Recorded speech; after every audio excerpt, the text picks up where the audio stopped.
नमस्ते बच्चों। बच्चों, 15 अगस्त 1947 यानी 15 अगस्त 1947 में भारत अंग्रेजों की गुलामी से आजाद हुआ था। बच्चों, आजादी सबको प्यारी होती है, चाहे वह जानवर हो चाहे मनुष्य। आज मैं कहानी वाली नानी आपको आजादी की एक कहानी सुना रही हूँ। कहानी है आजादी का सबक। सुनो बच्चों। बच्चों, दो लड़के थे। एक का नाम था विवान और एक का श्लोक। दोनों विवान और श्लोक पक्के दोस्त थे, यानी फास्ट फ्रेंड्स। दोनों के घर पास पास थे। दोनों एक ही स्कूल में एक ही कक्षा में पढ़ते थे। साथ साथ स्कूल जाते, साथ साथ घर आते। और वे पढ़ाई और खेलना भी साथ साथ करते थे। कई बार एक दूसरे के घर भी आते जाते रहते थे। स्कूल में और पड़ोस में उनकी दोस्ती मशहूर थी।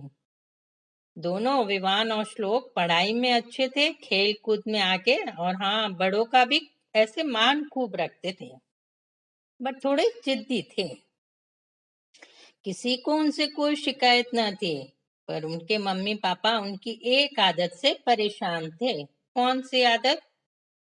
अगर विवान श्लोक के पास कोई नया खिलौना देखता तो घर आकर मम्मी पापा से वही खिलौने लाने की जिद करता।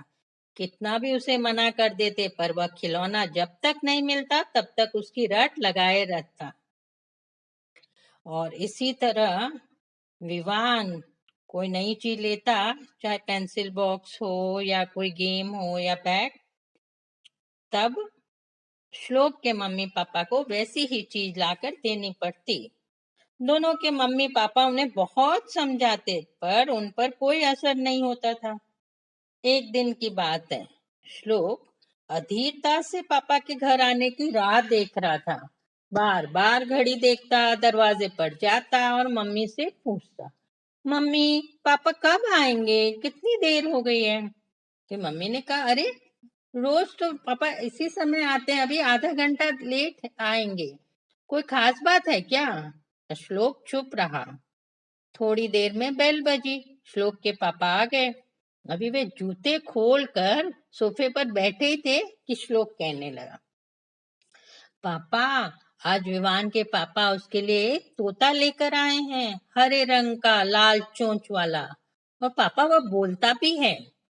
मुझे भी एक तोता ला दीजिए ना, मैं उसकी देखभाल करूंगा।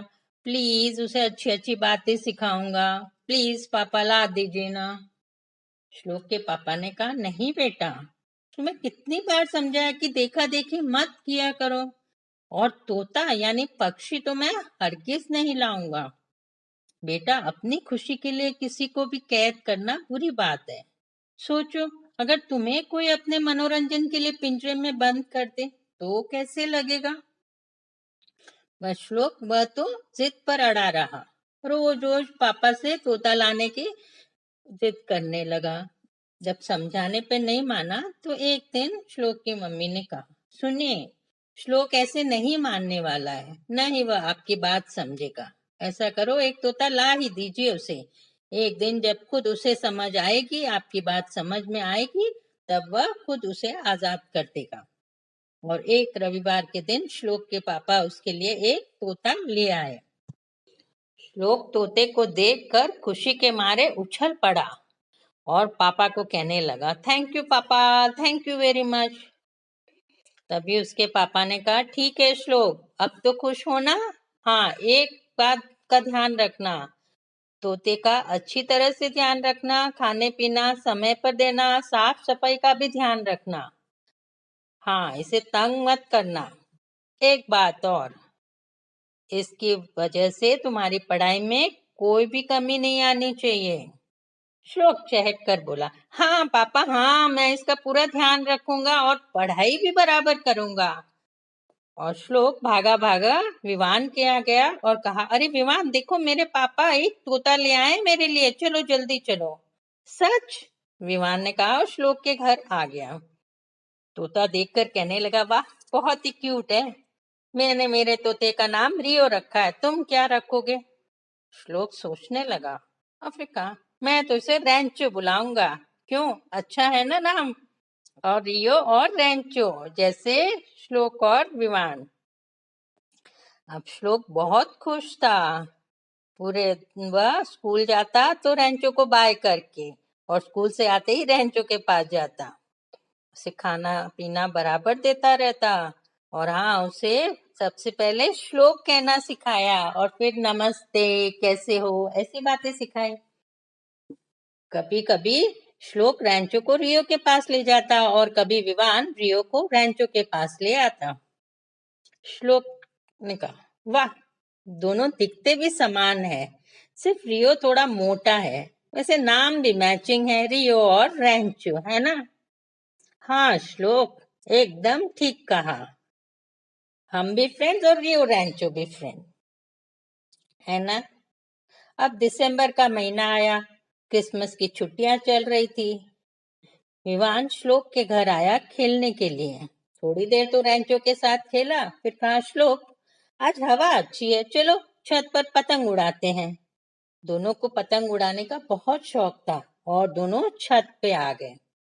थोड़ी देर तो पतंगे उड़ाई, फिर दोनों की पतंगे कट गई। ओहो, विवान ने कहा। तभी श्लोक ने कहा, कोई बात नहीं, चलो हम चोर पुलिस खेलते हैं। अब विवान पुलिस बना, पास पड़ी लकड़ी उठाई और कहा, घुमा कर कहा, ठीक है, मैं आंखें बंद कर लेता हूँ, तुम भागकर छुप जाओ, फिर मैं तुम्हें खोजूंगा। और विवान ने आंखें बंद कर ली। श्लोक भागकर पानी की टंकी के पीछे छुप गया। अब विवान श्लोक को खोजने लगा, कभी दरवाजे के पीछे, कभी सीढ़ी में, तो कभी गमलों के पीछे। अरे, ये श्लोक कहाँ छुप गया है? तभी उसे पानी की टंकी के पास कुछ दिखा, और वह वहां आया और श्लोक को पकड़ा। पकड़ लिया, पकड़ लिया, चलो अब पुलिस स्टेशन चलो, अभी हवालात में बंद करता हूँ। विवान ने श्लोक को एक तरफ बनी कोठरी में डाल दिया और दरवाजा बंद कर दिया। अब बैठो इसमें, थोड़ी देर बाद खोलूंगा।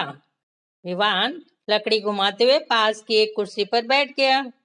तभी उसे कुछ आवाज सुनाई दी। नीचे देखा, आइसक्रीम वाला था, चिल्ला रहा था, आइसक्रीम ले लो, ठंडी ठंडी बढ़िया आइसक्रीम। और विवान, उसे तो आइसक्रीम बहुत पसंद थी, वह तो नीचे दौड़ पड़ा और कहा, अरे भाई, जल्दी से स्ट्रॉबेरी आइसक्रीम दे दो।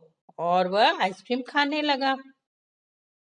जब काफी देर हो गई, तब श्लोक ने आवाज दी, अरे भाई इंस्पेक्टर विवान, अरे दरवाजा खोलो, बहुत गर्मी है, बहुत देर हो गई है, अब मेरी बारी है, मैं पुलिस, तुम चोर। पर क्या विवान था वहां पे? नहीं, वह तो आइसक्रीम खाने में मस्त था, और आइसक्रीम खाकर वह अपने घर चला गया।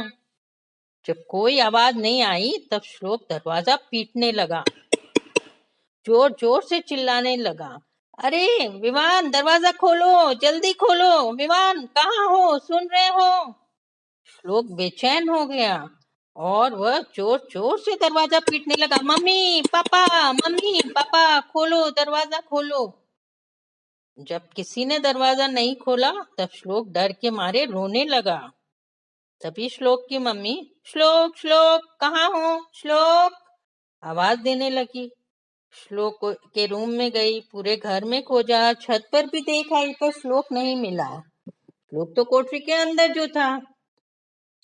फिर विवान के घर गई और कहा, विवान, श्लोक तुम्हारे साथ था ना, यहाँ आया है क्या? अब विवान, उसे तो जैसे सब कुछ याद आ गया, उसने तो सिर पे हाथ रखकर कहा, अरे विवान, ओहो, मैं तो भूल ही गया था, हम लोग चोर पुलिस खेल रहे थे और मैंने उसे छत पर कोठरी में बंद कर दिया। चलिए आंटी, जल्दी चलिए, विवान को कोठरी से निकालते हैं। और श्लोक को कोठरी से निकालते हैं, और वह दौड़ पड़ा, फटाफट सीढ़ियां चढ़ने लगा। श्लोक के मम्मी पापा भी साथ साथ चढ़ने लगे। विवान ने कोठरी की कुंडी खोली, देखा श्लोक रो रहा था। श्लोक दौड़कर मम्मी से लिपट गया, मम्मी भी उसे पुचकारने लगी। तभी विवान कहने लगा, सॉरी श्लोक, मेरी वजह से यह सब हुआ है, मुझे माफ कर दो, जो सजा देनी है दे दो, प्लीज अंकल आंटी, मुझे माफ कर दीजिए। तभी श्लोक ने अपने आंखें पोंछी और कहा, नहीं दोस्त, नहीं, जो हो गया सो हो गया, चलो मम्मी, हम सब नीचे चलते हैं, बहुत जरूरी काम है। अब किसी को समझ में नहीं आया कि श्लोक को कौन सा जरूरी काम था। सब नीचे आए और श्लोक ने कहा, पापा आप सही थे, आजादी सबको प्रिय है, किसी को बिना वजह अपनी खुशी के लिए कैद करना बुरी बात है। मैं अभी रैंचो को आजाद कर देता हूँ। और फिर गार्डन में पिंजरा लेकर आया, उसे दरवाजा खोला और जैसे वो रैंचो तो इसका वेट कर रहा था, तो उड़ छट से उड़कर सामने के पेड़ पर जा बैठा। तभी विवान भी अपना पिंजरा ले आया और रियो को आजाद कर दिया। रियो रैंचो के पास जा बैठा। श्लोक ने विवान के कंधे पर हाथ रखकर कहा, श्लोक, विवान फ्रेंड्स, रियो रैंचो फ्रेंड्स, हम दोनों साथ साथ, रियो रैंचो साथ साथ। और पापा मम्मी वे दोनों तो बहुत खुश थे। उन्होंने उन दोनों की पीठ थपथपाई। शाबाश बच्चों, आज बहुत अच्छा काम किया है। तो बच्चों, आप भी पशु पक्षियों को प्यार जरूर करो, पर कैद नहीं। आजादी सबको प्यारी होती है। तो बच्चों, कैसी लगी ये कहानी आजादी का सबक?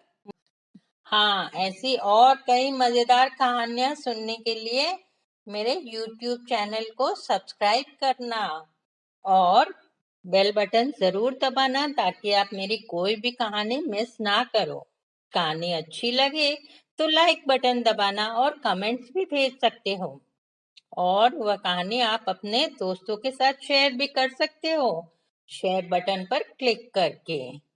और अगले हफ्ते फिर मिलूंगी एक नई कहानी के साथ। तब तक गुड बाय, टेक केयर।